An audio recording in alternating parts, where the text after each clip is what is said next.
Thank you very much, sir. That was an excellent talk. And you're so simple, but so full of knowledge. So it is, that's what we could see. And as you always wish, this session will have a lot of interactions. And I would like to take the advantage of being the moderator and initiating this discussion. I have always learned a lot of things from you. And today also, there's so many things we have learned. Till a few meetings ago, when you gave a speech in one of our MMT meetings, I was wondering why this Panchashilam itself is having one straight, that direct meaning Panchashil and an indirect meaning Panchashil. Then it was from your speech I could understand this basic unlearning and learning process. So one Panchashil tells us to stay away from the bad things, and then the other Panchashil, which has a direct meaning, tells us to straight take the learning. So how beautifully Buddhism has so much of knowledge, which is very relevant to today also. We have learned many things. I don't know, knowingly or unknowingly, you started this discussion. You have beautifully classified this discussion into physical, mental, and social well-being. Maybe because you are addressing the doctors, that is exactly what the definition of health itself is. It is a state of physical, mental, and social well-being. And that's what Buddhism is. And beautifully you have connected Buddhism to the doctors who have gathered here. We have learned a lot, sir. When you talked about, because I want to take some time in my interactions, because this way it will give you the feedback, how much we have grasped your knowledge, and also it will pave way for more such interactions in future, because we really look forward for your time. Kindly spare your time to spend more lectures with us, because it is really educating, and this will have a profound impact on the society, because we are going to educate a lot of people. So when you touched upon the physical well-being, a very beautiful thing that I could appreciate as an oncologist. Because you said dying patients also need treatment. That's what Buddha said. So how relevant it is even today. See, most of the doctors, they feel cancer patients are bound to die. So I see a lot of my general practitioners telling the cancer patients, oh, anyhow, you have got late stage of cancer, no use in going to a cancer specialist. You just keep him at home, give him good food, and allow him to die peacefully. That's what the comment the doctors are telling. And I vehemently oppose this concept as an oncologist, because at any stage of cancer, we have to treat the patients. We have to give them. That is what is palliative care. So we have to soothe the patient from pain, the mental trauma, the social well-being. We have to improve that. We are having a huge topic on palliative care itself in oncology. So that is what led to the development of hospices. And I'm very surprised to see that Buddha has talked about all this 2,500 years ago. And the second thing about physical well-being, you also touched upon mantra. This is one thing which I learned in this session. See, mantra, usually we have an aversion towards mantra, because we believe that mantra means it is some magical word. It is asking the God to give us some boon. So that is how we have been taught what mantra is. But today you have touched that mantra is training of mind. So it is practical usefulness. As Dr. Bala started off the session, that particular mantra did not do any magic, but it had a practical impact on his life. So he could soothe his mind. He could see a different world with this mantra. So that is what is training of mind. It actually has an impact on how we lead our day-to-day life itself. So that means mantra has really got a different meaning from today onwards from me. And then coming to the mental well-being, you touched upon the stress. And as you have rightly said, because the doctor's profession is having a lot of stress, and there was a publication in 2018 that doctors' suicide rates are the highest in any profession. If you take for any particular profession, doctors' suicide rates are highest worldwide. That was published in 2018. And we have got a very recent publication that is after this pandemic. In the last 2 months, this pandemic situation, in the last 2 months alone, more than 10 doctors have died due to suicide. So such a lot of stress. This is very pertinent to doctors, and how Buddhism touches upon this mental well-being and removing the stress, it is really apt for the doctors. And then coming to the social well-being, you talked about discrimination, irrespective of getting a gold medal, having so much of wealth, In spite of that, we face discrimination. It is very, very true, and that is the practical experience. And nowadays, we are facing social discrimination in the social medias. You go in a common group, put something about Babasaheb Dr. Ambedkar, then you will be discriminated. None of them, either they will ignore or they will try to remove you from the group. That's what we are experiencing. It is very apt that social well-being is also very important.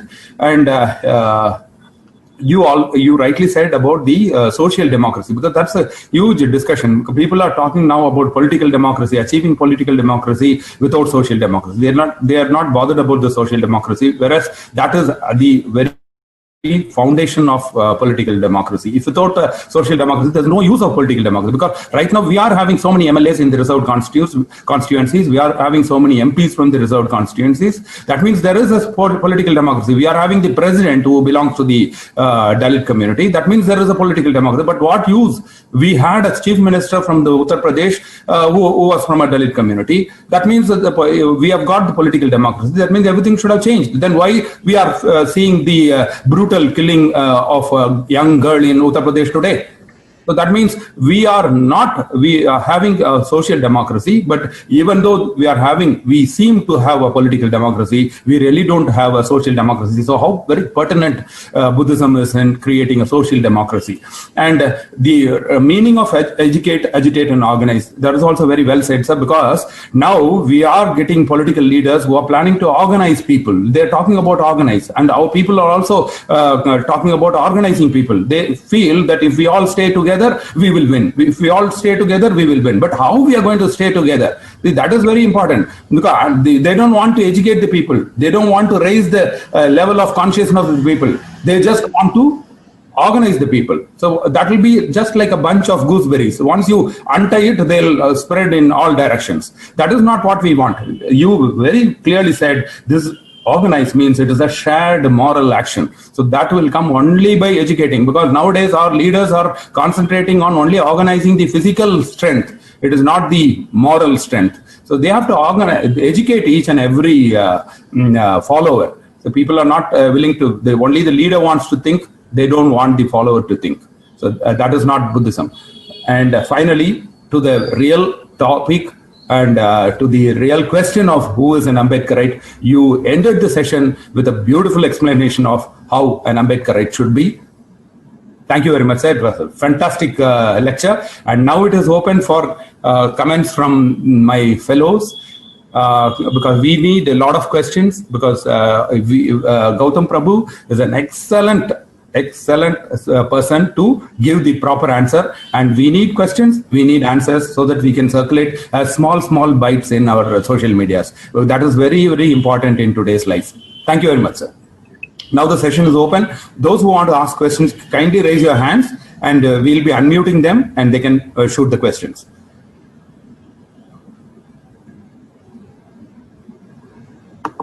You can even share your comments, because as Gautam Prabhu sir said, he'll be most willing to learn from you also, from your own experience, because that will help sir to address other sessions. So we have to give the doctors feedback from our point of view also.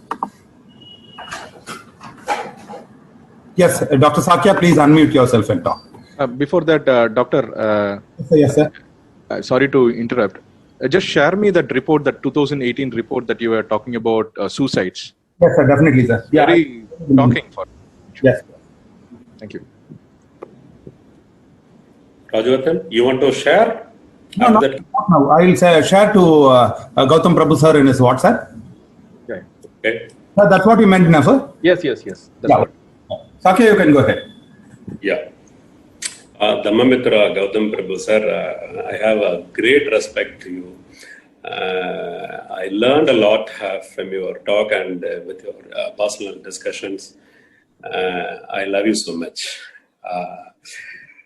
Today, you rightly touched upon some of the important topics, mostly related to doctors and Buddhism.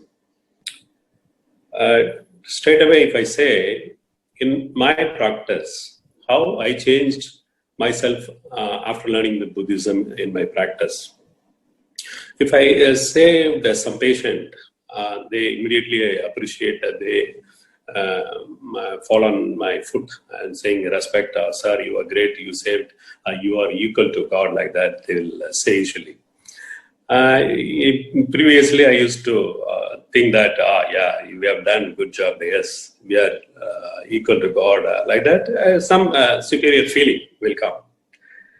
After some time, if something happens to the patient, they will scold or they will say something negative on us.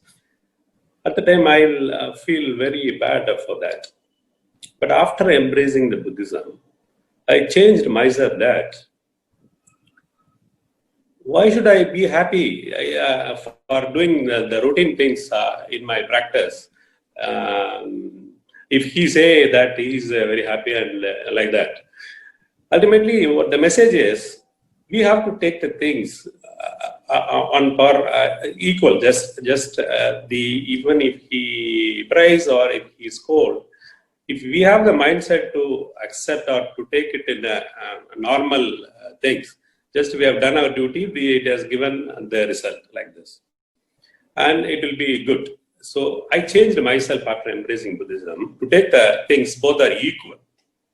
That's one point. And then you said a lot of information, Sarvodaya movement. It is clearly we the doctors are in Sarvodaya movement. Interdependency. We depend on the people and we depend on so many other doctors. And so Sarvodaya movement is very much required for doctors. You rightly pointed out that. And you said Susruta and Buddha and how they contradicted and in their point. And Buddha core value, mantra, as Rajwardhan said, you rightly pointed out, mental well-being for doctors, work overload, stress, alcoholics, so many problems. We need Buddhism. I took it Buddhism in the year of 2016. I kept a small statue, which you are all seeing behind me in my consultation room. When the patients are coming and seeing this, oh, sir, are you Buddhist? Yeah, I'm a Buddhist. Good. They also happy. I'm also happy. Proud to say that I'm a Buddhist. Suddenly, one day, one patient happily discharged. He has donated 2 Buddha statue, very big size, which I kept in my reception and in a ground floor, another entry area.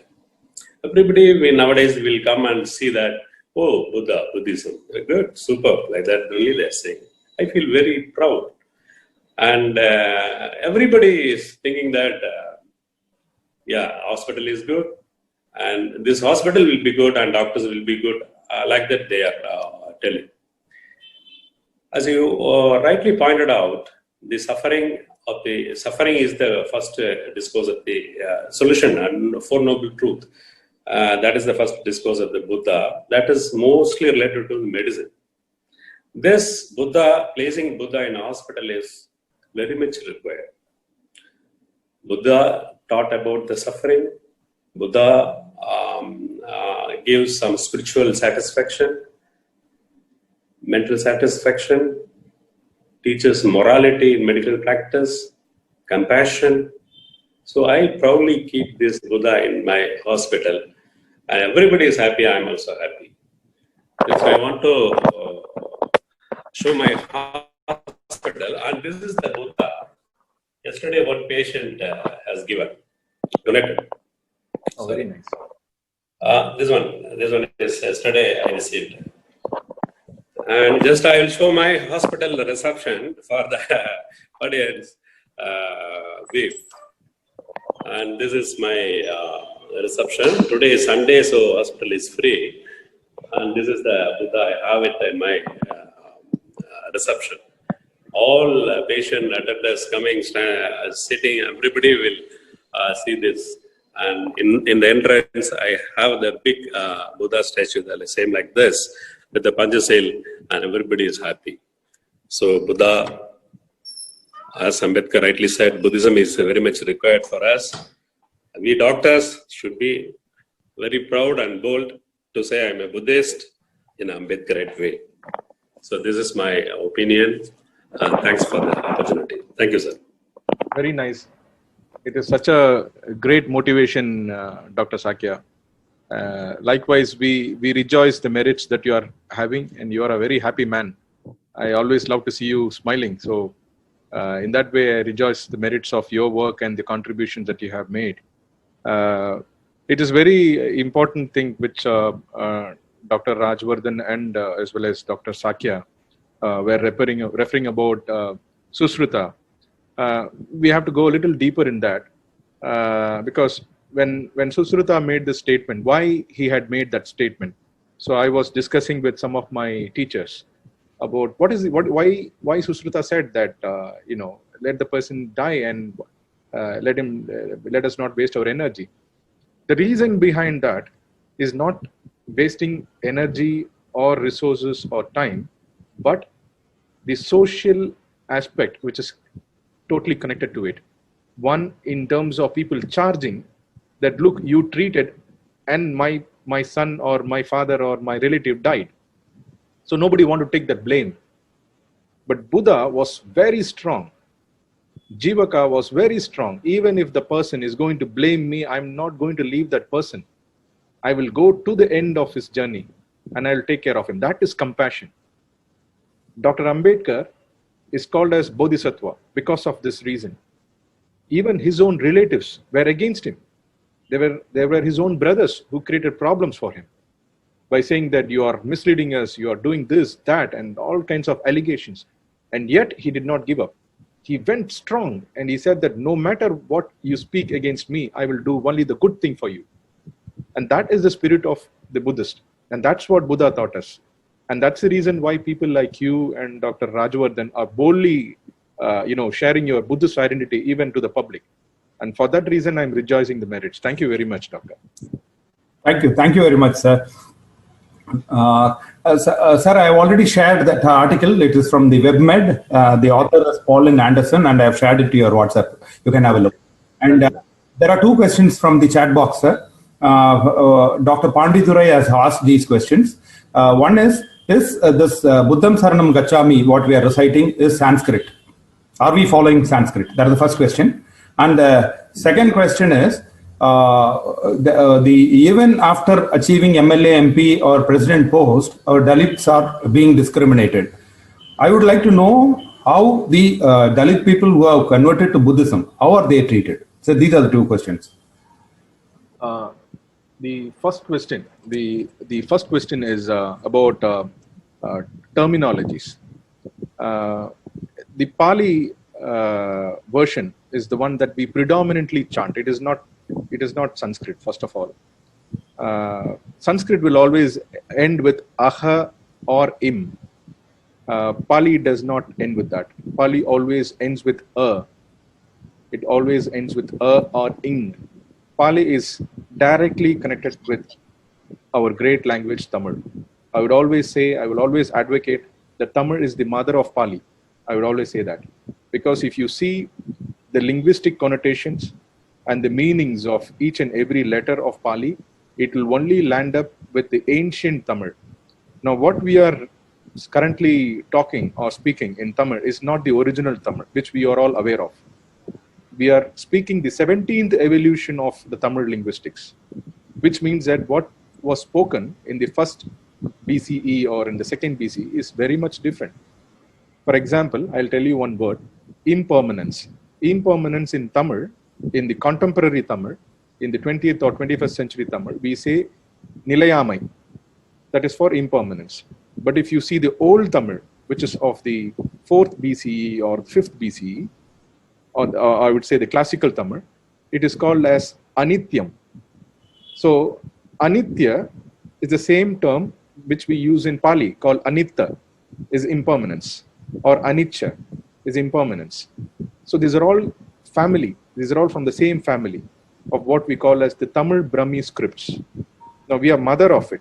So obviously that is the reason why we have a problem now, because we have moved so far that we cut off ourselves with the roots of the Buddhist terminologies, like the way what Buddhamitra, who wrote the grammar, or for that matter, even the Tamil great poetess, Avvaiyar.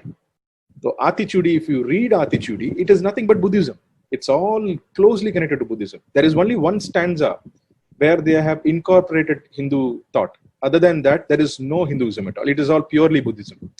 Aram Sayya Virumbu is a typical Buddhist terminology. It's a typical Buddhist philosophy. So you see all the chantings or the references. One second, I'm busy on talking. Oh, thank you, my son. Sorry.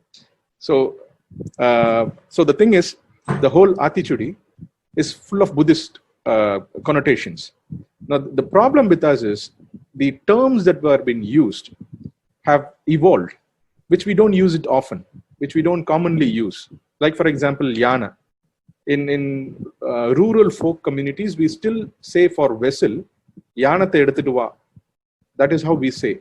We don't say Patra te edutittu va. Patra is a sophisticated one. It is only in the cities. At that time, Madurai was a city, Tanjore was a city, Trichy was a city. So in the city life, they use such kinds of phonetics or terms. But if you see the rural folks or the common folks, we still use the Pali terms. So Pali is not something which is alien to us. It is closely connected to us. I would say it is even in Madras Tamil, it's very interesting, which Kamala Hassan and that person, very popular person, is called Loose Mohan. I don't know how many people remember. I'm a great fan of Loose Mohan. He's a popular Tamil comedy actor. I think everybody is aware of it, right? Aware of him. So I was, I think I was in the 5th grade or 6th grade. I was traveling by bus and Loose Mohan was sitting next to me. And I immediately identified that it was Loose Mohan. And he has his habit of chewing tobacco always. So I looked at him and I said, Uncle, you Loose Mohan dana. He didn't utter a single word because that bus was crowded and he didn't wanted that attention. Then I got down in Adyar and he also got down in Adyar and he kept staring at me. Then again I went and told, Ninga Kataya, Ninga Loose Mohan dana. He said yes.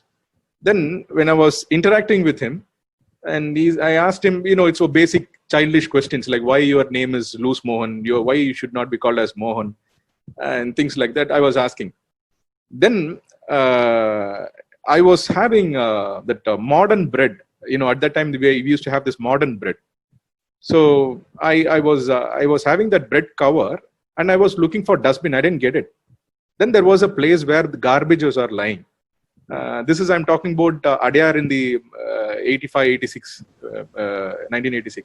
So I was looking for that. And at that time he said, Kasmalathal podu.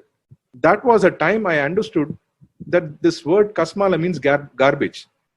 So Loose Mohan said Kasmalam. In most of his movies, he will say when he tries to make fun of others or when he tries to abuse others, he will use this word Kasmalam. Kasmalam means garbage. Then I started learning Sanskrit. Sanskrit was compulsory for us. We studied in Kendriya Vidyalaya. Sanskrit was compulsory. Kashmala means garbage. And then the same word which we have is in Pali is also Kasmala. So if you see, these terms are very much common among the Chennai people.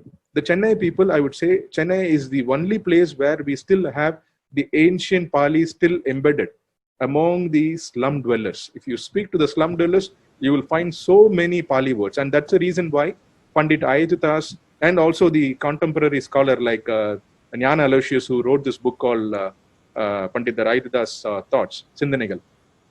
He had spent enormous amount of time in corporation Chennai. And he got so many people, those who are working in the corporation, who could interpret Pali. It's such a fascinating thing that the corporation workers are having the knowledge of Pali. It's a tremendous achievement that we are having.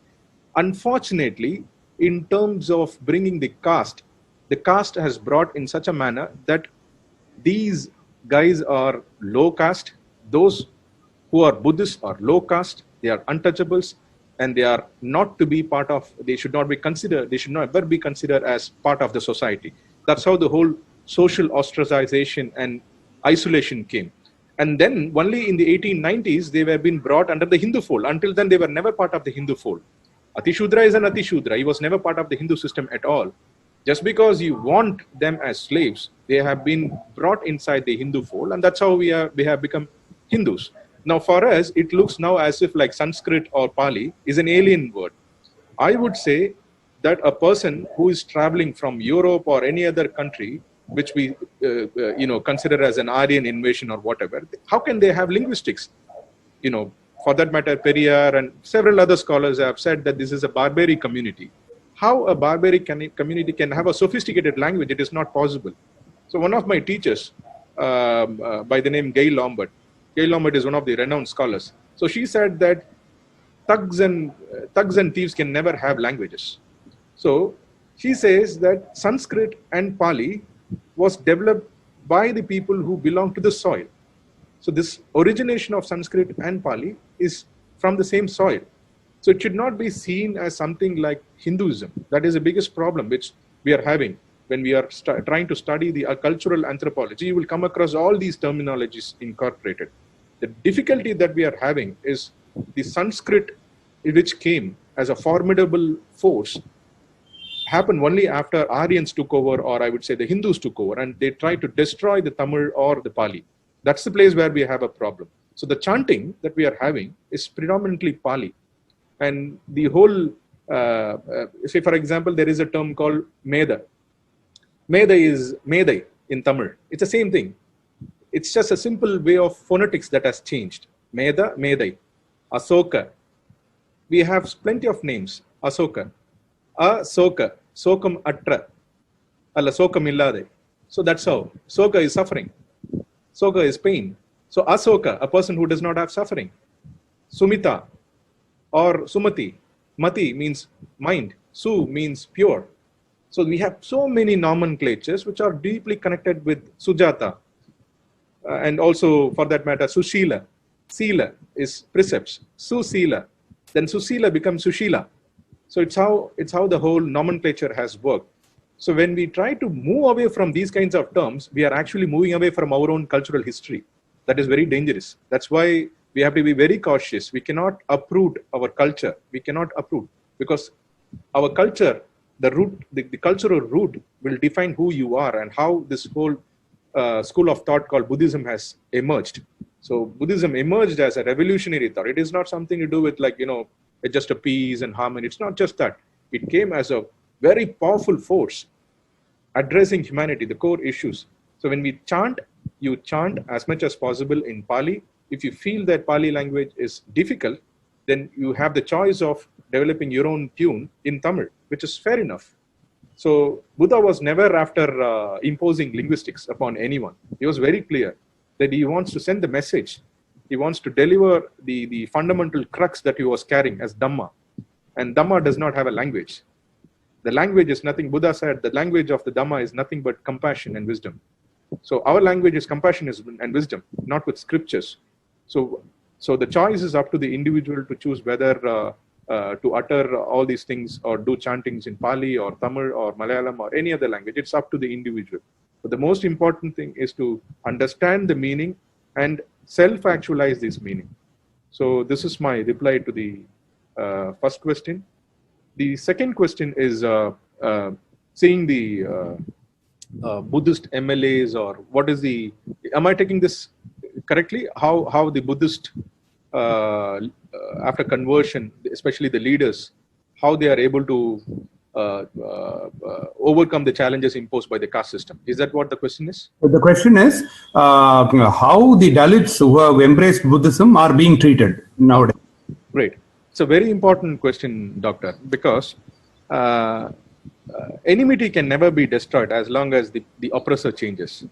So I have to quote this, which one of the greatest scholars, Paulo Freire, a Brazilian thinker, he says in one of his books, he says, the book's name is Pedagogy of the Oppressed. He says that oppression changes when the minds of the oppressor changes. So it is very important. The cycle of oppression will continue as long as there is oppression. And when the oppression has to change, the oppressor has to change. Now, in order for the oppressor to change, the oppressed have to consolidate, he says. Now, how this consolidation can take place? in a country like India, where we are extremely divided. We are completely divided. We are divided in terms of linguistics. We are divided in terms of our own regional identities. Even in our own region, we are divided by caste. Even in our own caste, we are divided by subcaste. Even in our own subcaste, we are having categories based upon class. So there are so many divisions. That's why Baba Sahib said, it is not just division of laborers, it is division among laborers.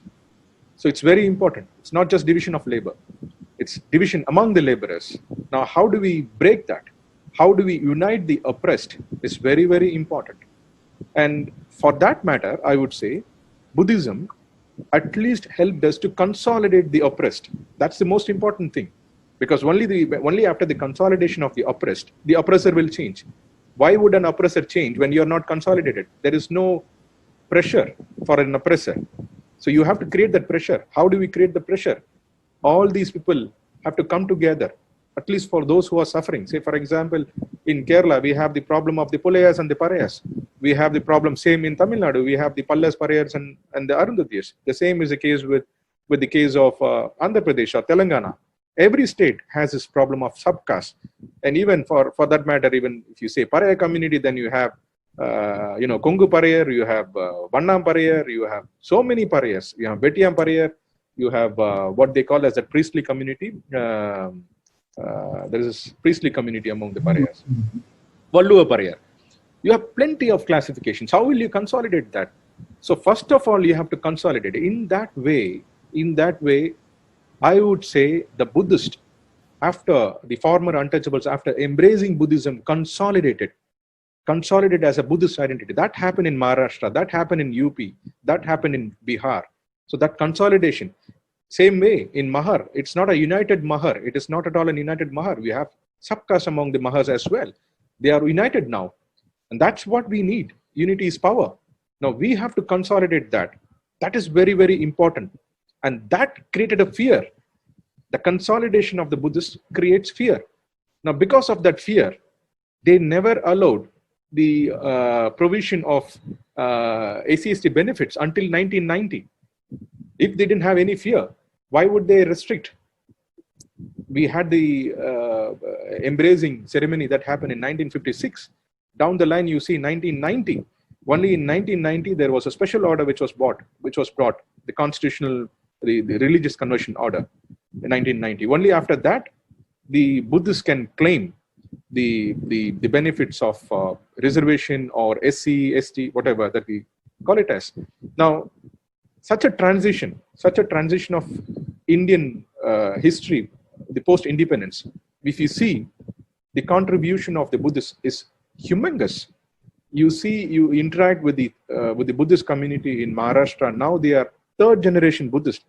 I'm not even able to figure out whether they are actually the so-called Dalits or not, because the moment we kind of talk to someone, we have our own prejudices and presumptions. That he must be from the Dalit community. We have our own prejudices.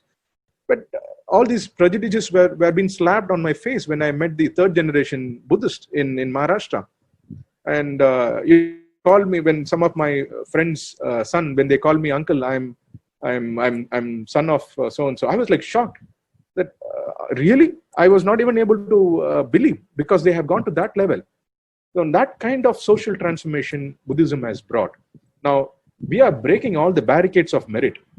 We are challenging what is merit. The Buddhist community is challenging what is called as merit. Now we are in a position where we are having legal battles among the Buddhist community, between the Buddhist community and the Hindu community in America. We are filing cases there, where the caste is being practiced by the Hindus who have gone to America, and they are saying they are practicing caste more rigorously and more conspicuously in US, because in US they don't have laws that prevent caste discrimination or any laws that is pertaining to caste discrimination. They have only racial based, and they don't have caste discrimination. For that reason, they are just outrightly saying that you are from so and so caste, so we can't hire you. So this happened in one of the what is that? Cisco. I don't know. Cisco's a company, isn't it? Cisco. Yeah, Cisco. So that's one of the company where the manager is discriminating one of Buddhist community guy, and they said that you are from untouchable community. We can't hire you. So they are having that courage to say that. So why I am saying this is, there we don't have laws. Here we have laws, and we are keeping checks and balances. The Buddhist community is creating a checks and balances. We have gone to an extreme where we are even dialoguing with His Holiness the Dalai Lama by saying that Dalai Lama, you are closely connected with group of people who are not Ambedkarites, who are not followers of Dr. Ambedkar, and there is a huge gap. So we have gone to that level of dialoguing. So, as being a small Hindu or a person from a Hindu community or a Christian community, can you ever dialogue with Pope? You can't do that. Can you ever dialogue with Shankaracharya? You can't dialogue with him. But whereas we have gone, the Buddhist Indians, we have gone to that level, especially the Ambedkarite Buddhists, we have gone to that level of talking to the international leaders directly. That is empowerment. That is leadership. And in that way, we have crossed all these barricades of, it's all basically, I would say, mental barricades, whether it is political or social. Look at the way Mallikarjun Kharge spoke in parliament. He just blasted everyone. He created a huge vihar in Gulbarga. And Parameshwar, who was the deputy CM of Karnataka, they have developed huge institutions, Buddhist institutions. They have developed Buddhist hospitals. They're all role model in Karnataka. Same thing is happening in Amravati. Same thing is happening in Telangana, in Hyderabad. So the Buddhists are going upward. We here in Tamil Nadu, we are having lots of limitations among self, and the limitation is coming within our own self. I won't blame the people for that. It is something to do with us. We are not taking that decision to come out of it. That's the reason why we are finding faults on others by saying that, look, what achievements they have done, what achievements they have made. Those kinds of thoughts are coming, and that is actually preventing us not to embrace Buddhism. I would say that way. Thank you. So beautifully answered both the questions, sir. I remember my childhood days. I was born in Ambur, that is near Chennai only. My mother still, in our family, we used to use Yanam, and the Yanam edu. Abdida Sulong. She'll say Yanam. I believe Yanam is a Pali word representing vessel, right? Sir? We still use in our family. Sir, now I request Dr. Bala. Bala has raised his hand. Sir, please unmute yourself, sir, and you can go ahead.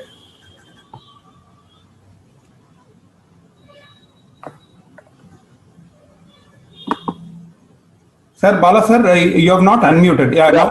Okay. No. I have a practical question to Brother Prabhu.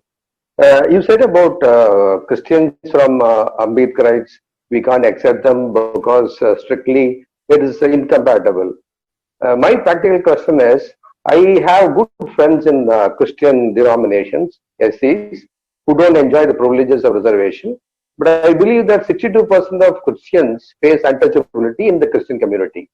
So when we started this academy during this COVID times, we called it Prajna Academy. Nearly 8 teachers are from Christian institutions. They are very close and they are very, very dedicated. And when we started the academy and named as Prajna Academy, they are very, very happy about it. So in the students, we always start the class by teaching about Ambedkar lives. We start the class with a quote from Ambedkar. So we want to go a little further. So we want to teach about Ambedkar and we want to teach about the Buddhist principles. Now I have teachers from the Christian denominations who are all committed SC Christians who love Ambedkar. Now how do I travel with them? Should I take Madhyamar pathway as Buddha said, or should I avoid them? I need a practical answer from you, Gautam. Clear? No, sorry, I got muted. Sorry, by mistake, I clicked the mute button. Okay, I'll repeat the question. No. So, I heard what you said. Okay, I'm just saying that my mic got muted. Okay. It's very important when we, as a Buddhist, there is nothing called Buddhist. As a Buddhist, I'm saying there is nothing called Buddhist, because when I say that I'm a Buddhist, I should not be a Buddhist. Buddhist should not be treated as an identity. It is what Baba Sahib said is a man-to-man relationship. When we say it is man-to-man relationship, you have to transcend the barriers of identity itself. My own teacher keeps on reminding, because it comes so, I would say, consciously as well as unconsciously, that when we talk, our guys, we tend to say our guys, our people, our guys. So what we refer by our guys and our people is nothing but caste identities, basically. So this problem I was also having. So when I talked to my teacher, so Dhamachari Subhuti, he said not to have an identity is the identity of the Buddhist. And the same thing His Holiness the Dalai Lama also has mentioned, that one of the, I think Arnab Goswami once asked His Holiness the Dalai Lama, which religion you follow? He said that I follow the religion of compassion and wisdom. That's what he said. He never said that he's a Buddhist, or he calls himself as a Buddhist, as a leader, Buddhist leader or something like that. So what we have to carry as a good human being, follower of the Buddha Dhamma, or follower of Ambedkar Buddhism, is that we should carry the value of compassion and wisdom. When we carry the value of compassion and wisdom, there is no such thing called Christian, Muslim, or even for that matter, a Brahmin. For our eyes, we have only two categories: one who is awakened and one who is ignorant. Now, when we see an enemy, Buddha says that your loving kindness should be transformed as karuna. And when you see a person who's developing in his life, you must not have jealous. He says that your loving kindness should be transformed as mudita. So you have only two roles to play. As a human being, as a good human being, as a so-called Buddhist human being, if you really have love, the definition of what Buddha talked about in metta, the loving kindness, if you really have loving kindness in you, it can only be revealed, or it can be only manifested as compassion and rejoicing others' merits.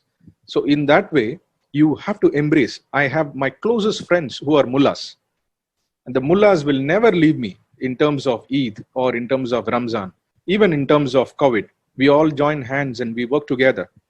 In Triplican, the head of Triplican mosque is a good friend of mine. He never forgets to wishes me. So we have that amicability. We have that social amicability intact with us. The same goes for the Christian community, whether they are Protestants or Catholics. I have some of my closest friends from the Catholic institutions who would just say, Gautam, I'm giving you my premises. You organize the Buddhist retreat, but don't take my name. So they are doing that. They are offering their spaces. So that's such a loving, such a welcoming act. So in that way, I would say, I'm again referring that the role of religion is to connect people, is to unite people. It should integrate people. It should integrate the society. If we disintegrate the society based upon our religious identities, then we are falling under the traps of the Hindu social order. So in that way, we have to work with everyone. As I said, interdependency is very important. If I call myself as a Buddhist radical, then I won't be able to do any business with the oil industries in Gulf country, because Gulf country is completely controlled by the Muslim community. So how will I survive? So it's all about interdependence. And that's why I'm advocating the hypocrisy of the current government. They are not actually against the Muslims. They are only against Indian Muslims. If they were against Muslims in general, they won't be able to do any business with Gulf. So they have problem with the Indian Muslims. And why they are having problem with the Indian Muslims? Indian Muslims are the former untouchables or the former backward class community. That's why they have a problem with the Indian Muslims. They don't have any problem with the Muslims of Afghanistan or Syria, or for that matter, Saudi Arabia or any other country. So they are very much smart. But for us, we believe in values. We are not doing business, but we are imbibing values. So when we imbibe values, please welcome them. Please welcome them. Unfortunately, Dr. Bala, 19th century, the end of 19th century, gave space for the Christians. We are the one who gave the Christian missionaries the space. The Buddhist communities were the forerunners of offering them the lands. So all the lands that which we have given them, especially to the Christian missionaries, you call that as Vellore diocese or any diocese, even the Archbishop diocese of Santom, It's all the donation given by the Buddhist community. The Buddhist community has given their lands to them.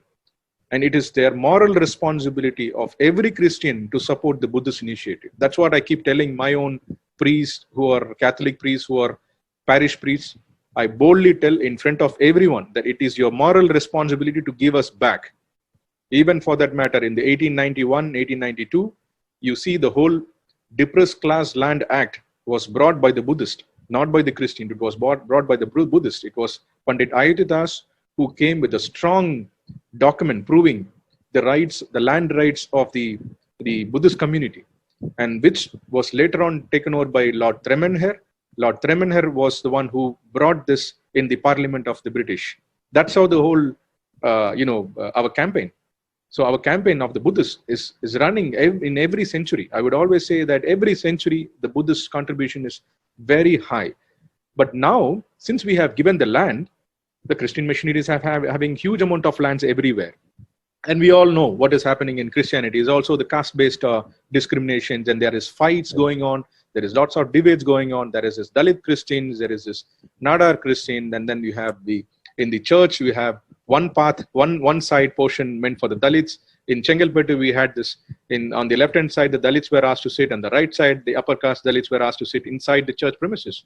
And then they created now what is called as a Dalit church. So we have plenty of Dalit church also, which is emerging. So these are all the problems that we are having in the society. But as far as we are concerned, as a Buddhist, we don't believe in such discriminations. We are welcoming everyone. If you go to a church, they are saying that if you are not a Christian, you can't receive the what we call as the wine. What is that wine called as? The sanctimonious wine. The wine that is considered to be the wine of Lord Jesus. So you can't take that. You can't take that because you are not a Christian. Same goes for the Islamic community. In Islamic community, no other person can enter into a mosque. But ours is a home for everyone. There is no barricade. Christians can enter Vihar. Muslims can enter Vihar. Anybody can enter Vihar. Same way, your Pragya Academy should be open for everyone. I would say in that way, we are bringing the community, we are bringing the society together, and we are the true followers of Dr. Ambedkar and Buddha. Thank you very much. Thank you. Very clearly answered, sir. So as Buddhists, we have to see the other person not based on his identity, but based on his mind. So if that mind is having a concern for the society, a karuna, then to our eyes, he is a Buddhist. So there's no point, no controversy at all. Very clearly explained, sir. Thank you very much, sir. Madam, yes, madam. So madam wants to ask a question. Please go ahead, madam. Please unmute yourself and you can talk.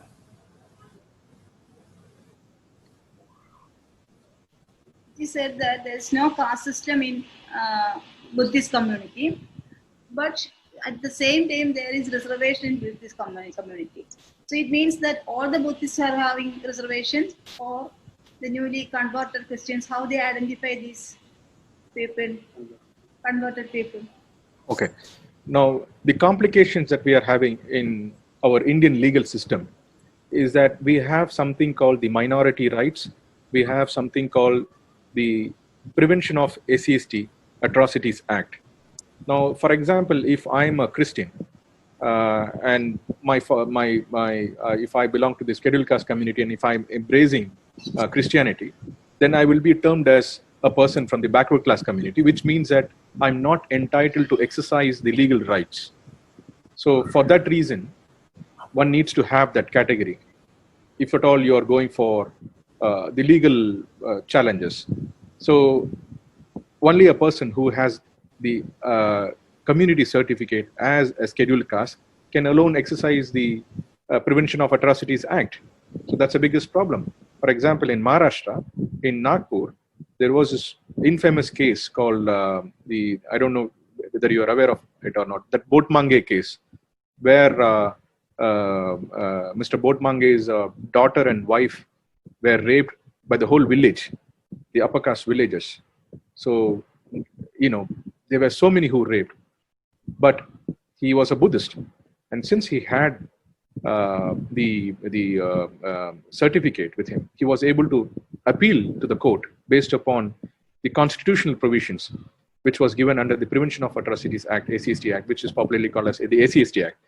If he is not having the ACST Act, it will be just treated simply as rape. So those kinds of constitutional provisions and exercising the legal rights, it is very, very important. Even for that matter, if you don't have any caste certificate, you won't be able to even claim this as a discrimination. There are so many cases in the High Court which says that, oh, you have embraced Christianity, why do you need caste certificate? So those kinds of debates are also going on. And there were orders which says that the judges himself say, Buddha said that there is no caste, and why do you need scheduled caste? So we advocates have to articulate that by saying that it means drawing a person's caste certificate does not mean that I'm practicing caste. It is for my constitutional safeguards for which I'm trying to avail that certificate. Not to call myself as an SC or not to call myself as a person from a particular caste that I'm using that. If I start using my caste identity, then it is a problem. But for the sake of my security, for these political safeguards and the social security aspect, I would love to use these kinds of certificates, the legal certificates. I'm calling this as legal certificates in terms of protection, not for identity. And anyone, for that matter, anyone who embraces Buddhism has to come out of caste identities in his mind. So he must not have the thought of caste, but in terms of the political safeguard, in terms of their political security, it is very essential. For example, if I'm a minister, I don't need protection because I'm already a powerful man. But for us, a poor person who's struggling, who is seeing the battles in everyday life, he has to use his water from the neighboring fields. He has to access the borewell. So in that way, he will be coming across the caste discrimination in every moment of his life, which you and me would not be facing. But for that person, even if he is a Buddhist, he needs the community certificate, even though he does not practice casteism, even though he doesn't believe in casteism, even though he has embraced Buddha Dhamma, and yet he needs, for the sake of his protection, he needs that certificate. So that is legal certificate. That is the certificate which ensures his political security. For that reason, he might avail certificate. But in terms of his consciousness, in terms of his mind, in terms of his thoughts, he must come out of caste identities.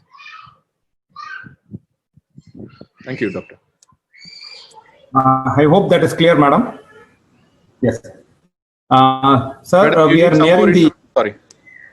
Madam, you need some more clarification on this? Sorry, Doctor. Ma'am, please answer, ma'am.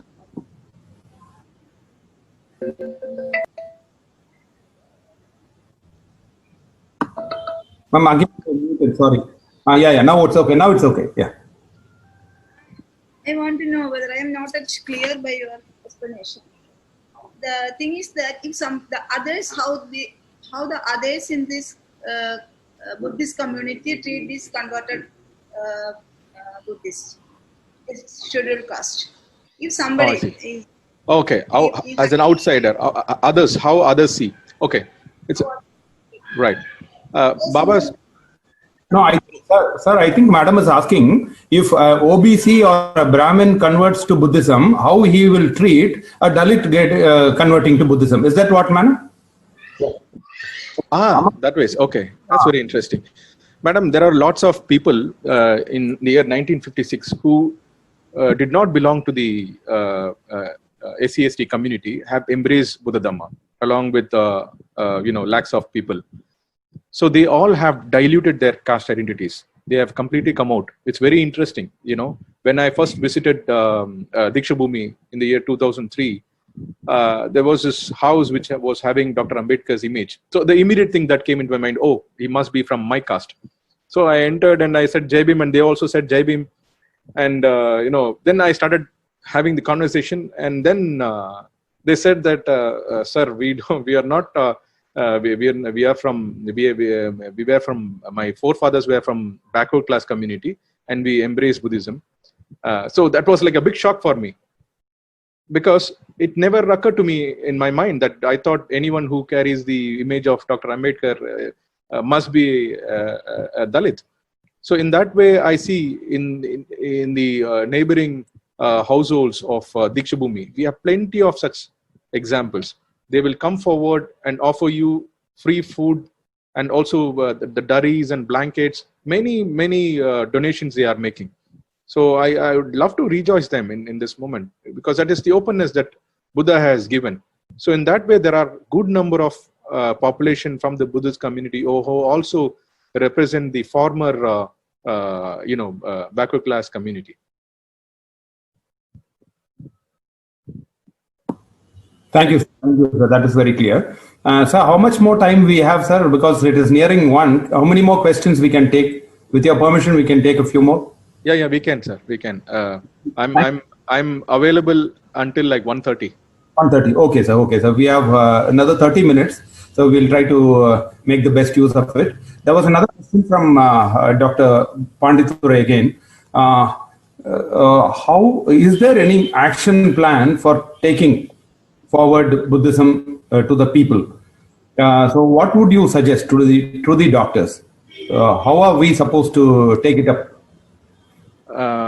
It's very interesting. In Buddhism, we don't have action plan. Action plan is a pattern, basically. That's why we have never come across, we have never come out with what we call as, like the way the communists call themselves with Communist Manifesto. We don't have anything called the Buddhist Manifesto. Why we don't have a Buddhist Manifesto is the methods vary from an individual to individual.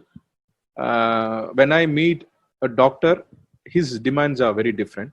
When I meet a person who is an agriculture farmer, he is different. Even in the ancient period, if you see the Buddha's teachings were never based upon Tirupidaka. Tirupidaka was written very much later. So he was very much spontaneous, based upon the requirement of the individual. So when he goes to a village, when he meets someone, based upon the person's question or the person's need, he gives his discourses. For example, Sigalo met Buddha and he asked, how should be a good householder be? Then he gave the sutta, and that sutta became Sigalavada Sutta. Similarly, he met Meghya, and when Meghya interacted, so he gave Meghya Sutta. Then he met Kalam, he gave Kalam Sutta. He met Angulimal, he gave Angulimala Sutta. So it's like that. So he was never following any structural pattern. And that's why we say not to have a structure, not to have a pattern is the pattern of the Buddhist. So this is one thing. Seeing the current context, we have to be even more cautious when we are taking Buddhism, because each here at that time it was more on individual. Now it has become community, and the community has become very strong. So if you go to a person from a so-called upper caste community and talk about Buddhism, we have to have a different tailor altogether. And if you are going to a person from a Christian community, we have to talk to him in a different way. If you are going to a person who represents the scheduled caste or the scheduled tribe community, you have to have a different approach. So you have to see what kind of suffering that these communities are or these individuals are facing. Based upon that, you have to tailor it. We have to customize it. Definitely, we have to customize it. And it's like doctors giving the 250 mg and the 500 mg. So it's in that way. But if you ask me, for example, most of the people who are showing inclination towards Buddhism is all from the former untouchable community, I would say, especially from the scheduled castes and the scheduled tribes who have been showing enormous amount of interest. Now, for them, it has to be through social. You have to introduce them. What MMT is doing is in terms of creating sensitization about what is humanity and what is your history, connecting them with the historical roots, trying to then bring them somehow. The essence is to basically help them to come out of this suffering, the suffering that is being induced by the social system. So we have to liberate them. We have to awaken them by saying that you are suffering. You have to realize them that you are suffering. So a Hindu doctor who is a well-off doctor might say that, look, I'm a well-off person. I'm not suffering. I'm not economically suffering. So for him, you have to tailor him in a different way. He or she might not be suffering to the extent of a poor agricultural farmer, but you have to tailor him in a different way. You have to tailor the Buddha Dhamma in a different way. So that is to do with the approach. So that's why we say we have to raise the level of human consciousness. Now, for them, definitely we have to have a set of action plan which has to be made. Again, this action plan should be highly customized. You can't have one single action plan and take it with everyone. That would be very difficult.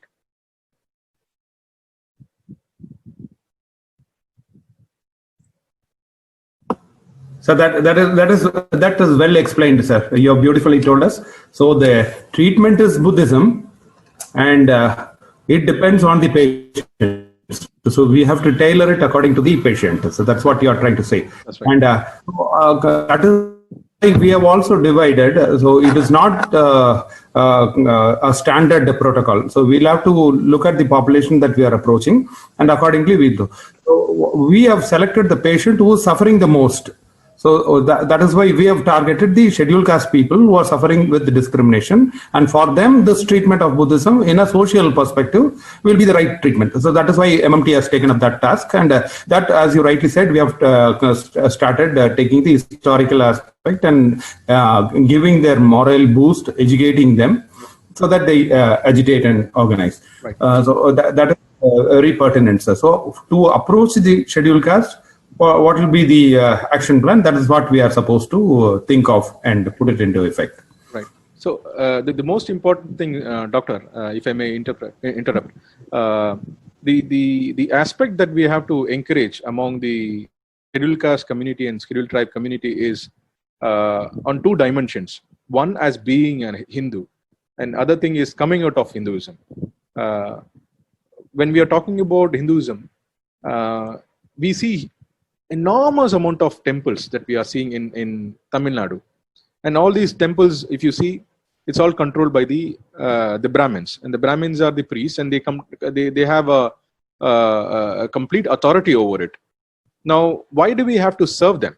That's my whole point. Like, we are basically serving them. We are the whole amount of funds that has been allocated, both private and the government. You see the electricity, you see the municipal support that they are getting. It's enormous.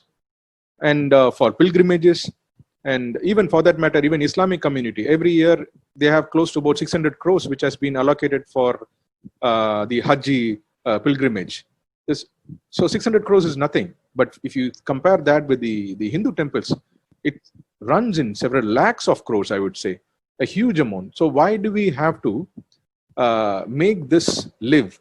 Why this hierarchy has to be fed by us? So that is something that we have to think about and come out of it. The second thing is that embracing a path which liberates us mentally. So we should not be part of any mental slavery. So in this way, these are the two predominant approach that we have to use when we are addressing the scheduled caste community or the scheduled tribe community or any community that is being socially ostracized or highly discriminated. Thank you, sir. We got that point. Thank you. Thank you, sir. So any other questions, sir? Questions or comments? Welcome. Gunasekharan. Yes, sir. Yes, sir. Gunasekharan, sir, please unmute yourself, sir.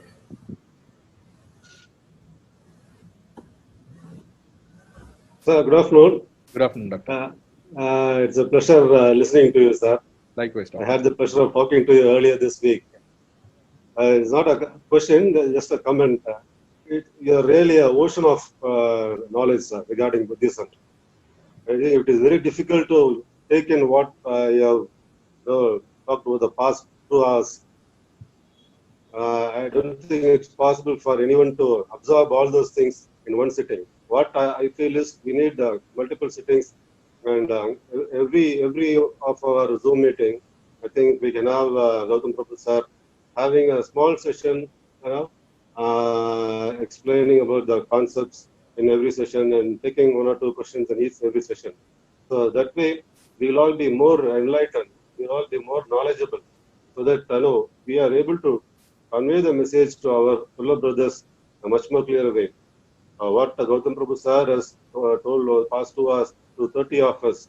So we should be in a position to take it to other people who are willing to listen. So for that, we need to be trained. So he is a trainer and we are the trainees. So this session should go on forever, sir. That is my wish. That's my comment, sir, observation. And thank you very much, sir. Thank you very much for Thank you. amazing. I don't have words to describe your knowledge, sir. Thank you, Doctor. A great amount of responsibility lies among the followers of Dr. Ambedkar and followers of the Buddha Dhamma. Baba Sahib said that religion is for man, man is not for religion, he says. It's very, very important. Now, I don't know how many of you are here Buddhists, but I'm saying that, as being a Hindu, we are living for Hinduism. It's basically, we are making the Hindu religion survive. A religion that doesn't talk about equality. We are making that religion survive. Now we have to come out of that. And that's the reason why Baba Sahib said that religion should be for man. Man should not be for religion. So we have to come out of it. In that way, Baba Sahib took a very strong decision, even coming out of his own relatives. Imagine a person who does not consider his own relatives to be more important, his own brothers not to be important, his own kids and kins not to be important. He gave up everything and he just moved towards Buddha Dhamma. That requires enormous amount of strength. Now, what we are lagging is in our society is people are lagging that courage and strength to come out of it. That is what we have to do through MMT or any other platform. What we have to do is we have to ensure that confidence and motivation to take that bold courage decision to come out of it. Now, once we come out of that, then we'll, what Baba Sahib says, the tasting the nectar of the Dhamma. So once you taste the nectar of Dhamma, you will not give up Dhamma. So in that way, I'm confident that once people get the taste of the flavor of the Buddha Dhamma, they will not leave. Like the way Dr. Bala beautifully recited, I was so happy. Oh, such a wonderful way to start, such a wonderful way to start. It was a very revolutionary message which the Mahayana Buddhists gave. Because quite often what happens is we are also terming Mahayana as a Brahmin Buddhist. That is another problem which we are having among the Buddhists. We don't know what is Mahayana. Mahayana spoke, in fact, more than the Theravada. It was the Mahayana who spoke against caste. Dhammakirti, Chandrakirti, all these great scholars, Atisha, all these great scholars are those who challenged caste system. So that we have to bring. And the way Dr. Bala recited, it has a big connotation. The connotation is like you are performing sacrifices. That actually the whole message which was saying gate gate paragate parasam gate. It's basically a strong message. Is that you are wasting your time in sacrifices. You are sacrificing animals. You are just wasting your time in prayers. Look what we are doing. We are working on compassion. We are moving towards. We are crossing the whole barricades of suffering. So that is what that message symbolizes. So in that way, every individual doctor has a role to play in this. It is not just with few doctors who are coming forward. Every doctor who is part of IADF should be part of it. They should consider that they are change makers. If they consider that Dr. Bala is a change maker or Dr. Rajavardhan is a change maker and we will all just support, that is not going to be meaningful for us. The real transformation comes when each and every individual have to imbibe this consciousness and take active role and in participating in the activities of IADF. So in that way, I'm really happy to be part of this program. Thank you very much. Thank you very much, sir. Sir, Dr. Babu Rao, sir, please unmute yourself, sir. And also, if you could tell me of the place where you hail from. Thank you. Sorry to interrupt. Yes, I'm from Kerala, and thank you for the informative talks, sir. I'm here to touch two things only. One is, I think I am audible. Yes, absolutely. Yes, sir, yes. One is regarding the social democracy and political democracy. And the second one is compassion and our evidence-based medicine. So first I will touch on social democracy and then political democracy. So we all know that we were heading to social democracy through the communal award earned by Ambedkar from British for us, and which was snatched from us, literally snatched from us by Gandhi and Co. You all are aware. But after that, we are having that a pathway open for political democracy even now, because we are having more than 120 MPs in the parliament. And for me, they are useless to the community because, as you all know, they are slaves to their party. In other words, they are political slaves. So they are of no use to our community. So is there any way to utilize them to make the dream of social democracy possible? I repeat, is there any way to utilize these 120 more MPs to make the dream of social democracy possible? That was a big dream of Ambedkar. You know that. That is the first question. Next is, I want the organizers also to note the point raised by Sir, and while comparing Sushruta and Buddha, the quality of compassion is important for doctors. Everybody will agree. But is the modern system of evidence-based medicine agreeing with this quality of compassion? I want a meaningful and long discussion. If not in this session, it can be planned for another session. Because I believe the problems faced by modern medicine today, the lack of faith from public in modern medicine today, is because we give more importance to evidence-based medicine than to a compassionate approach. So I want a bit elaboration on this topic from you, sir. If it is not clear, I will explain once more. Am I audible, sir? Yes, sir. Yes, sir. Yeah. Sir, Gautam Prabhu, sir, you have to unmute yourself, sir. Yes, yes. Yeah, yeah. Sorry, again, I clicked the mute button. It was very clear, Doctor. From Kerala, we have raised this very important question about social democracy and the role of the 120 MPs, and plus the compassion that we all. Is the second question more connected to the ethical practice in the profession of doctor, or how is it, Doctor? Let me unmute, please. Yeah. Yeah, it is. I don't know whether you're aware of this evidence-based medicine practice nowadays in modern medicine.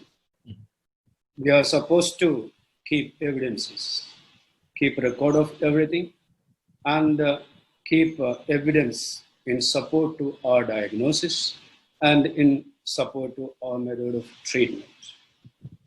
So with this, the things are becoming more and more expensive,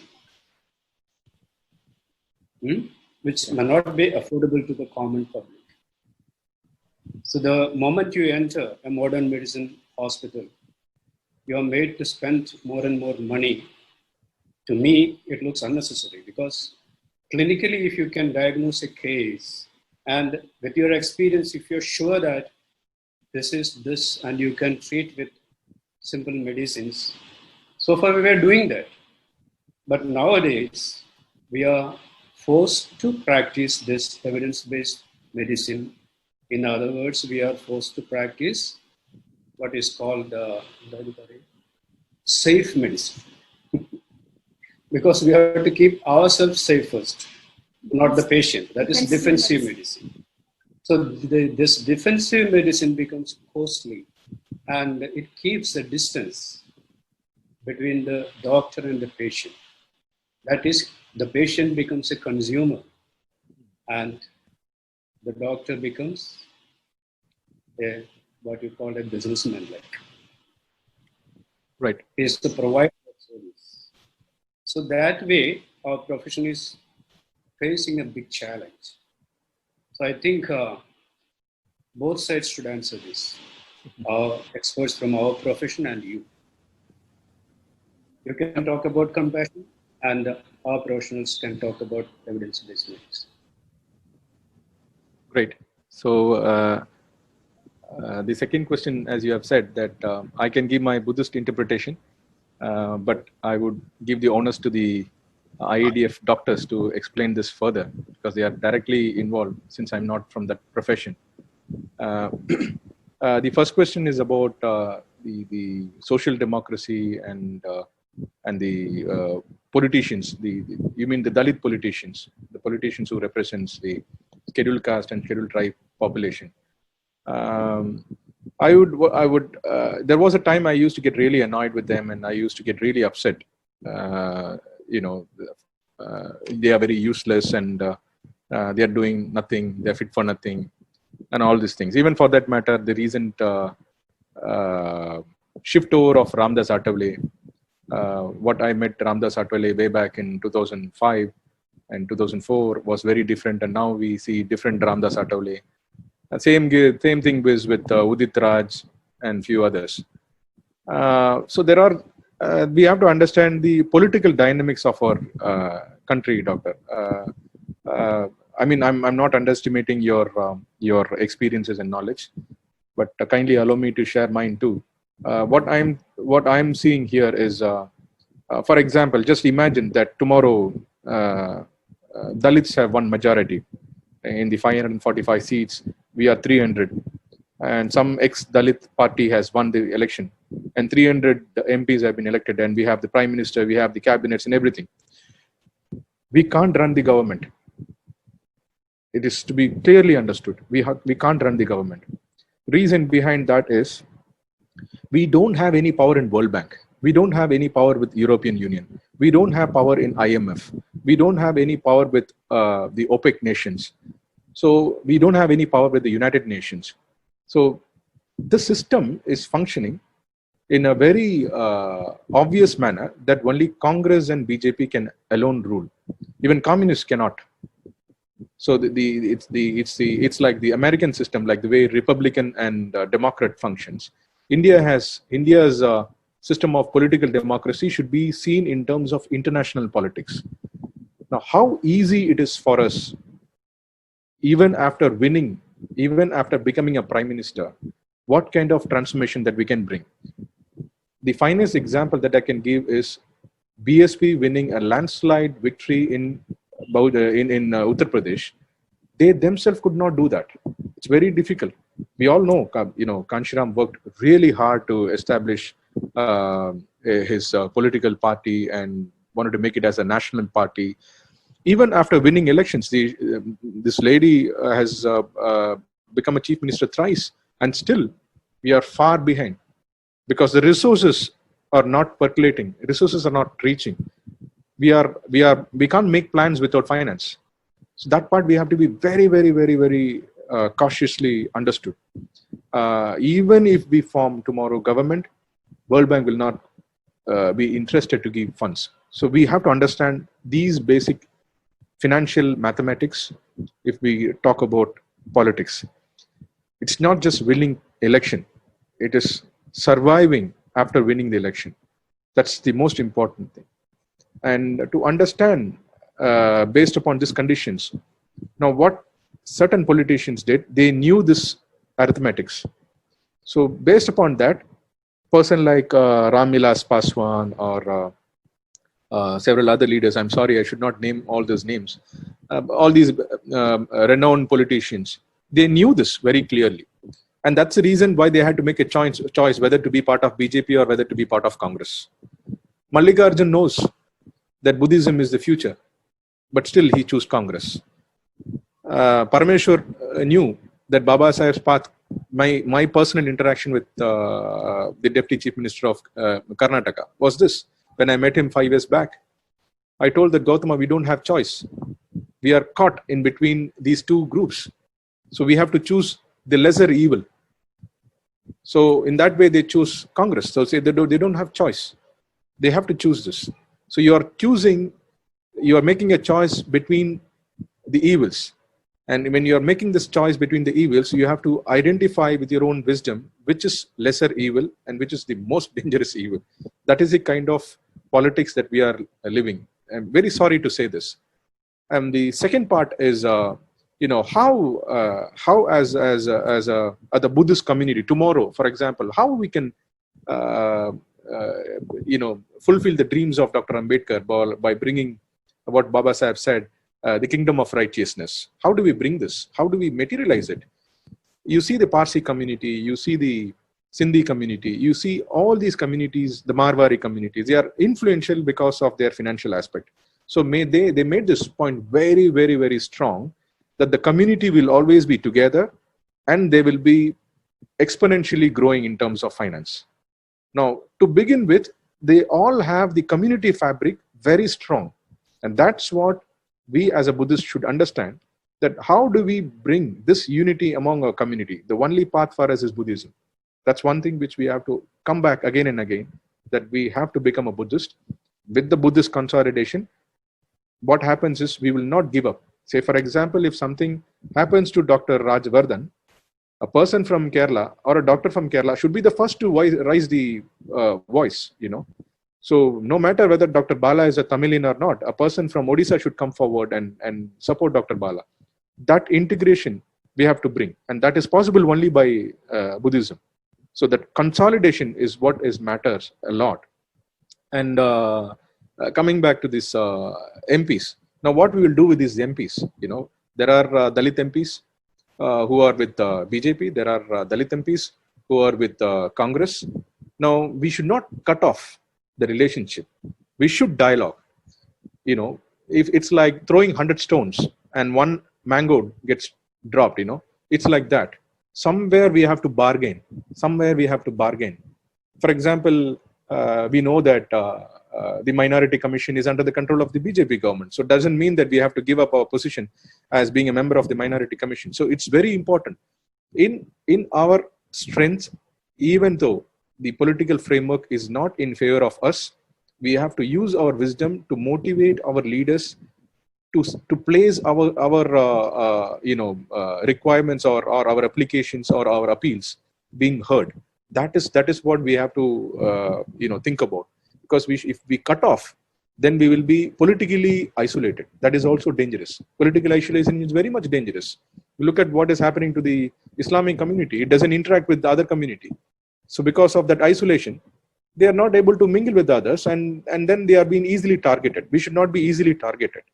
We have to have friends across borders. We always say Buddhists have friends across borders. We should work jointly. And only then, look at Marwari. Marwari has nothing to do with Tamil Nadu, and he has established one of the successful financial models. There is no district or there is no village where Marwaris have not entered in Tamil Nadu, or for that matter any other state. So how did they do that? Because that community has got a strong integration. There is a togetherness. They are connected with one religion. Marwari, there is no Christian Marwari. There is no Christian Marwari at all. There is only Hindu Marwari. Even though he's a Jain, he is a Hindu Marwari basically. He will always take the side of the Hinduism. So that community bonding is possible only when there is religious sentiments attached to it, religious fabric that has been attached to it.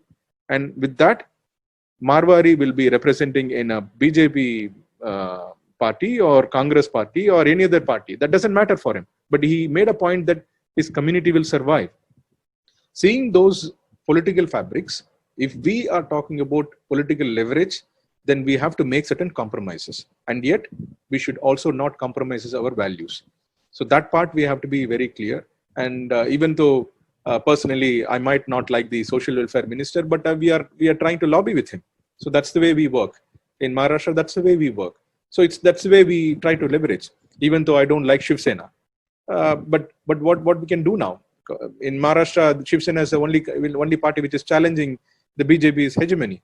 So in that way, we have to develop what is called as partnership. And partnership does not necessarily mean that we are diluting our values and ideologies. So in that way, we have to be very, very cautious, doctor, in trying to develop this relationship with these 120 MPs. The second thing is social democracy. Dr. Ambedkar's view on social democracy is primarily based upon Buddha and also based upon what his dear teacher, John Dewey, has taught. John Dewey defines what is called a social democracy. He says to create good human being is the essence of education. So he says that democracy lies only when there are good human beings. And when you have to create good human beings, you have to educate them.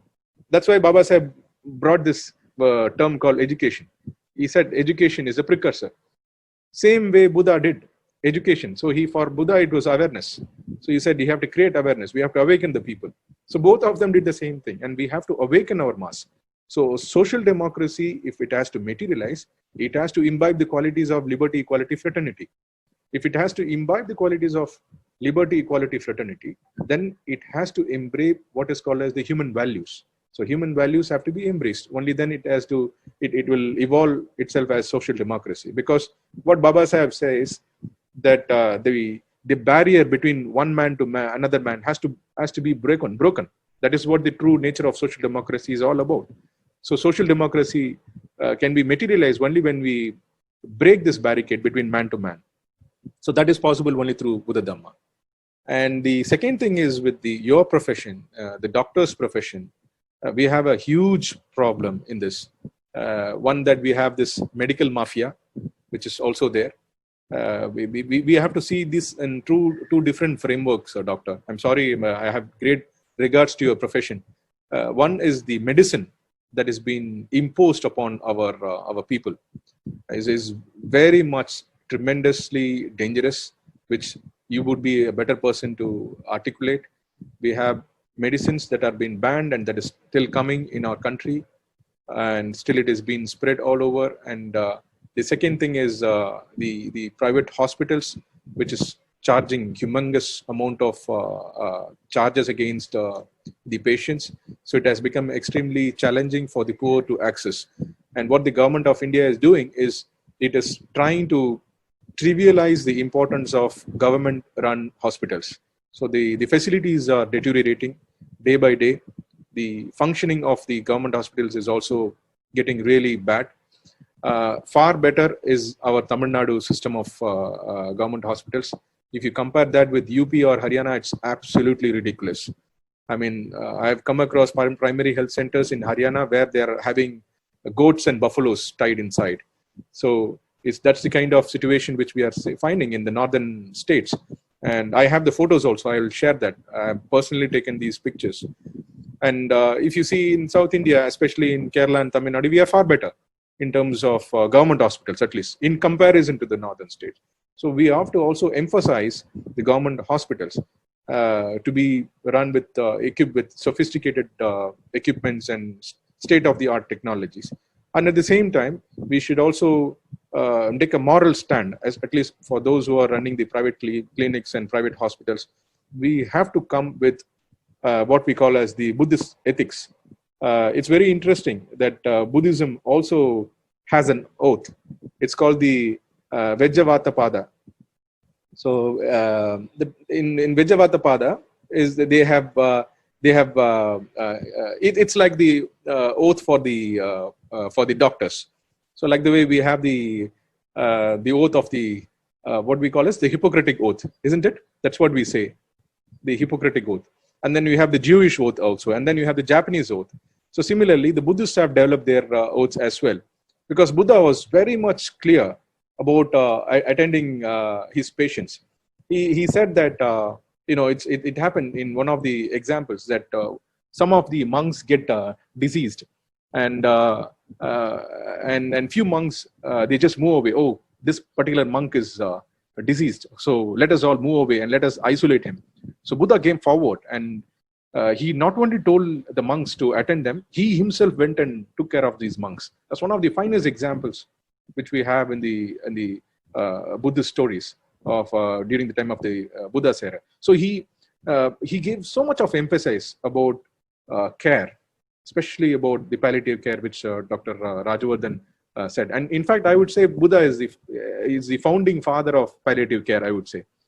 And in that way, there is a huge amount of responsibility for the private hospitals. How to balance the medical mafia, I really don't know. The way the medicines have penetrated everywhere, and the way the medical board is functioning, we also know how it is functioning.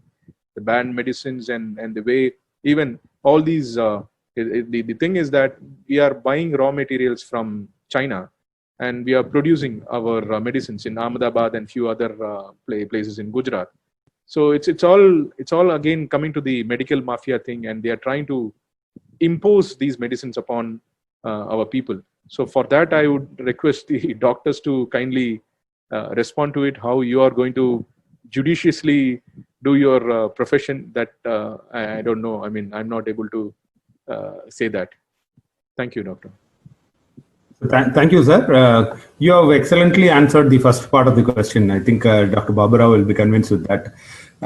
And regarding the second part, sir, what sir was asking is, we, the medical professions, are now caught between compassion on one hand, on the other hand, the legal aspects. So we are constrained. So as you said, there are black sheep in every profession. So like that in medical profession also there are. But for that, the entire profession is getting affected. Now we are not able to practice with compassion because we have our own legal restrictions. But so it is actually a battle between the legal and the ultimate self-conscience.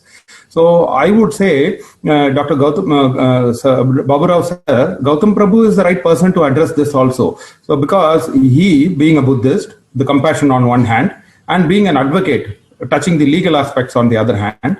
So this is not only for the Ambedkarite doctors, we can organize a meeting for all the doctors on behalf of IMA, and we can invite Gautam Prabhu sir to touch upon these and show us the middle path, where we can balance between the compassion and the legal aspect. We should practice medicine with compassion at the same time within the legal perspectives. So how we are going to do that, that is very important aspect. That is what we need. So I think Gautam Prabhu will be the right person to touch that.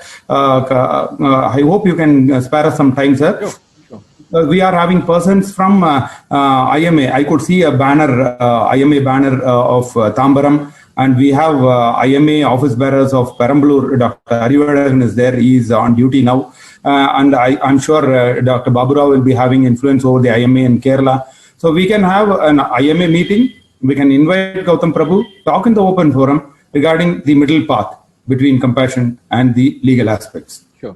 I think that will be fine. What do you say, sir? Baburao, sir, please, you can put your things. Sure. Dr. Rajavardhan, can you tell me the challenge? Can you quote some examples that is between compassion and legal challenges? Can you quote some examples? Yes, yeah, few areas. I think Baburao sir also will touch. I can touch one thing. Like suppose we get a poor patient. See, we have arrived at the diagnosis. We are going to give a treatment, but for us to be safe, we have to take a lot of investigations, which that patient may not afford. Right.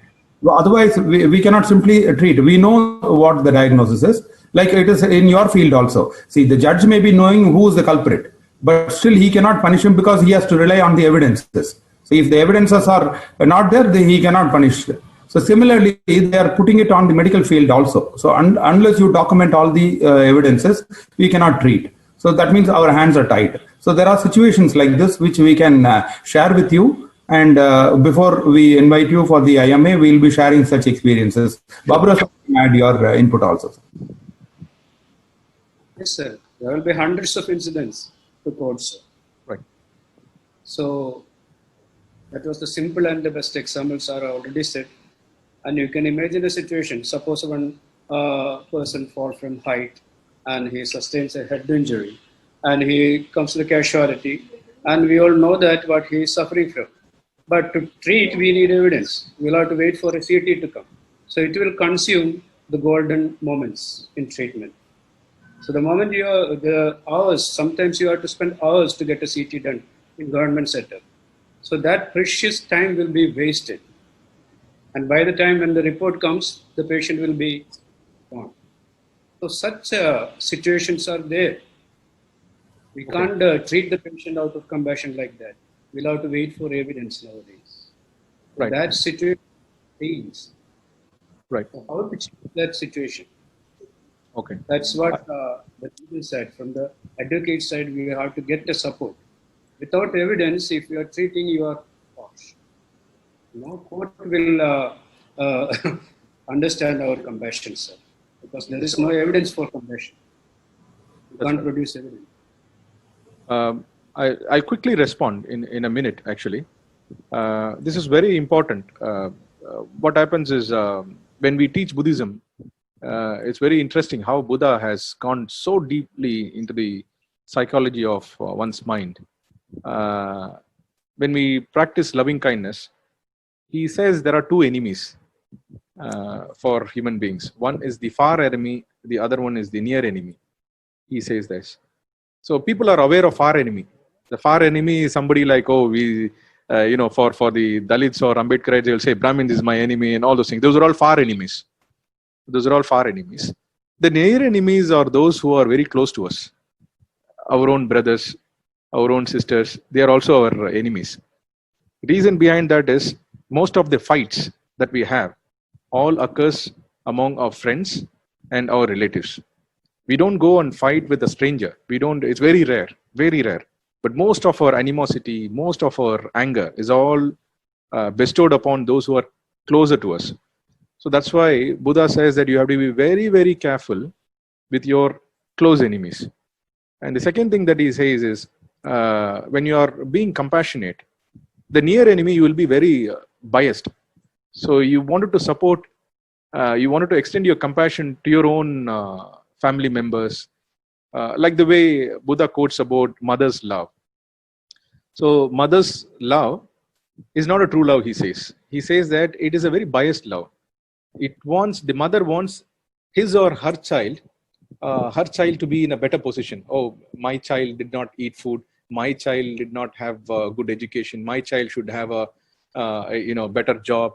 So it's all about So it's not about other children. It's about my children. So he says that these are all problems that we are having. So when we are extending compassion, what happens is compassion has to be balanced. What Baba Sahib also has referred, that compassion has to be balanced with wisdom. So wisdom is the place where you have to invest a lot of time when you are talking about the legal interventions. I think in that way, if we balance compassion and wisdom, then we won't be into trouble. Because what ultimately we are aiming is also to help the patient to overcome the problem. And yes, unforeseen circumstances happen, and it does occur. We lose the person's life. That is for true, but it is for the well-being of the patient that we are trying to, gather these kinds of informations and reports and other things. So which is bound by our wisdom. So in that way, I think you should have your convictions very strong, doctor, that we have to balance compassion and wisdom. We have to see to that. It's very interesting. There is a very good example which the Mahayana scholars are also give. There would be one monk who wants to learn Buddhism. So he goes to this great master, and he says that I wanted to join your monastery. Then this master says, okay, so if you want to be my student, you have to play chess with another student. Then this person agrees, and then they both sit on their chairs and they start playing chess. And then there is this master. He observes. He says that the one who loses, I will chop off their head. So the master says.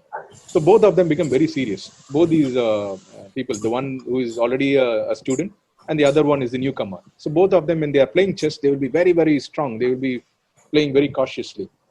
And then there is this newcomer. He starts feeling. He feels the other opponent. He's under a stress. Oh, what will I do if I win? Then he loses. Then his head will get chopped. So then there is a compassion that comes out. There is a compassion, and then he will sacrifice. he will sacrifice the game, and then the opponent wins. And then the master sees that, and this man, the newcomer, has got tremendous amount of compassion, and he allows him to be part of his disciple. Then the master asks, okay, you have so much of compassion, but you lost your wisdom. I'm going to chop off your head. Then he says that I'm aware that you are a master. He just ends that. So it's a powerful message. He says that he is also aware that he's a master. So he has wisdom and compassion. The newcomer has wisdom and compassion. In that way, if the doctors carry the wisdom and compassion together, I think that will be wonderful. Because, at times, the same thing with the judges. The judge also knows. In one of the, I would say, in 2006, we organized, I was working for the Human Rights Law Network. And I gathered close to about 82 sitting judges who were spread across different high courts of India.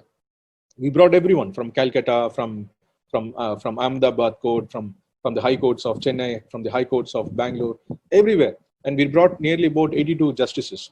And we organized that in Vigyan Bhavan. Now, when we organized, everybody started, all the human rights organization, they started presenting. Look, there is this case going on. There is a rape case. There are a lot of atrocities that are being committed against the Dalit community. So everything they were saying, the judges were keeping quiet. They just simply said that there is compassion for me, but provide evidences.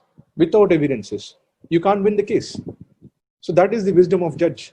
So he's in a position where he is ready to accept compassion, but at the same time, he has to use his wisdom to make the decision. So in that way, doctor, your profession is to save people, and you are like the judge of the health, I would say. So in that way, you have on the one hand you have compassion, on the other hand, definitely you have to have wisdom to make such a decision, doctor. Beautiful, sir. Beautiful explanation, sir. Sir, we have taken a little more time of yours as a problem. So we have come to the end of the session. Definitely, you are an asset to us. We need more of your time, more meetings, and definitely, I think Babura sir will take up this issue in the IMA meeting in Kerala, and we'll invite you shortly. Tremendous amount of wisdom and compassion we see in you, which we also want to take and develop ourselves. So now we are coming to the concluding session, sir. Before delivering the vote of thanks, I would request to you, if you have any concluding remarks, you can say a few words, and then we'll go on to the vote of thanks, sir. Can I say something? Yes, sir. Yes, sir. It's a happiest moment to see doctors from different corners and making this very nice initiative.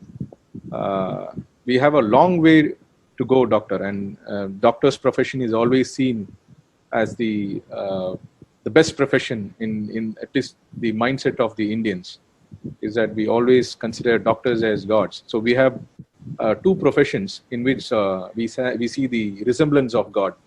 One is the health profession, where the doctors are equivalent to a god because they save lives, they save the lives. And there is another place where we use this word God, that is in the court. So for us, judge is the God because he decides everything. The fate of a man is under the hands of a judge. So we always say that, judges are like God. That's why we also address him as Lord. Sometimes we say he's Lord. So it's that way we have these two professions, and we have great respect for this profession. And if doctors become a strong Buddhist, I would say that we will be one of the role model nations, doctor. I'm seeing these doctors who are Buddhist in Taiwan. At least once you should visit. I can arrange such a program where we could dialogue with the Buddhist doctors of Taiwan, how especially their role in hospice and palliative care is tremendous. Like Zushi Foundation, they are doing tremendous work. And in terms of the palliative care, they are far ahead. So we have such kinds of opportunities to work closely with international doctors who are from the Buddhist community. Not only in Taiwan, we have in Thailand as well. In Sri Lanka, we have good doctors. So it's a great opportunity to learn from each other, even though I'm not a doctor, but for you, it will be a great opportunity to also extend your services to the Taiwanese doctor, or for that matter, any other doctor communities from different part of the Buddhist countries. So this is a great opportunity where I could be a facilitator. I can connect with all these doctors with whom we could also, in the coming days, learn both in terms of profession as well as in terms of the spiritual practices. So I'm there. I'm definitely there to volunteer, and I always want IADF to evolve to that level where we should become the not only our own nation but also to the world, that Buddhist world should also witness that the Buddhist doctors in India can create a huge impact. We have to go to that level of excellence, and for which I'm considering this as a great platform. The doctors family that I'm seeing here will definitely take this dream of Dr. Ambedkar as well as our Buddhist vision forward. And I thank from the bottom of my heart for giving this great opportunity to connect myself with our Buddhist doctor fraternity group. And I'm there to serve them anytime, whenever the need arises. Thank you so much. Jai Bhim, Namo Buddhaya. Thank you very much, sir. You have opened up a path for us. You have invited us for an opportunity to interact with the international doctors through your international Buddhism connections. Thank you very much, sir, for that invitation and the opportunity. We'll now move on to the vote of thanks. Vote of thanks will be delivered by Dr. Muthu. Dr. Muthu is a very famous urologist from Chennai. He is one of the top laparoscopic urologists in India, sir. He's a very famous person. He does laparoscopic transplants. He is a pioneer in that, renal transplants. And I know him since my postgraduate days, MS general surgery days. He's a very great scholar. He's an Ambedkarite and he's a Buddhist too. So we invite Dr. Muthu to deliver the vote of thanks. Thank you, Dr. Rajvardhan, for your kind words. I would like to thank your MMT for giving me this opportunity. I don't know how to express my gratitude to Dr. Mr. Gautam Prabhu. It is a mesmerizing talk. I don't know, it is a 2.5 hours gone.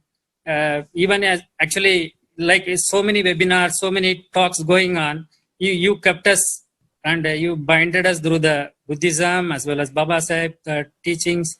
And it's really, we are very much obliged.